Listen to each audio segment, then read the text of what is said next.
Oui, merci beaucoup de vos interventions. Vous avez raison, Madame le Commissaire, l'Union européenne est la première destination avec plus de 550 millions de touristes, c'est-à-dire en fait plus que le nombre d'habitants de l'Union européenne. C'est vrai aussi, vous avez raison, que le tourisme est indispensable à l'économie de l'Union européenne, surtout d'ailleurs depuis la crise de 2008, dans les pays qui ont été incapables de rééquilibrer leur économie et bien souvent à cause de leur appartenance à la zone euro.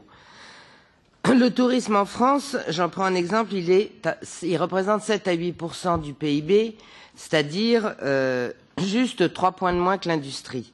Mais il y a un exemple qui est assez révélateur, c'est celui de l'Allemagne, puisque l'Allemagne a le plus fort déficit en matière de balance commerciale, moins 30 milliards d'euros, et en même temps le plus gros bénéfice en matière de balance commerciale générale, 170 milliards d'euros, c'est-à-dire plus que la Chine.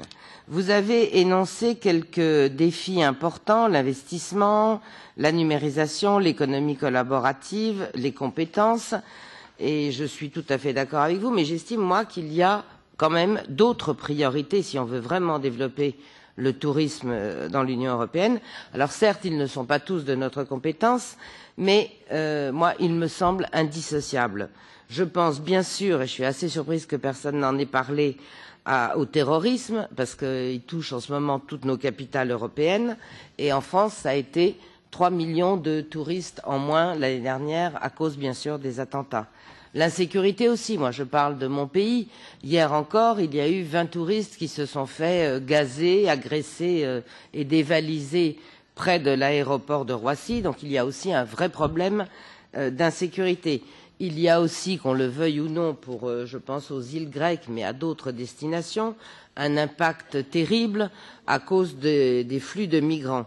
Et enfin, il y a aussi le problème du coût de l'euro. Vous savez tous très bien qu'aujourd'hui, passer 3 semaines en Turquie dans un hôtel de luxe ou en République dominicaine, eh bien, ça revient moins cher que de passer 3 semaines en Italie ou en Grèce dans des hôtels de moindre catégorie.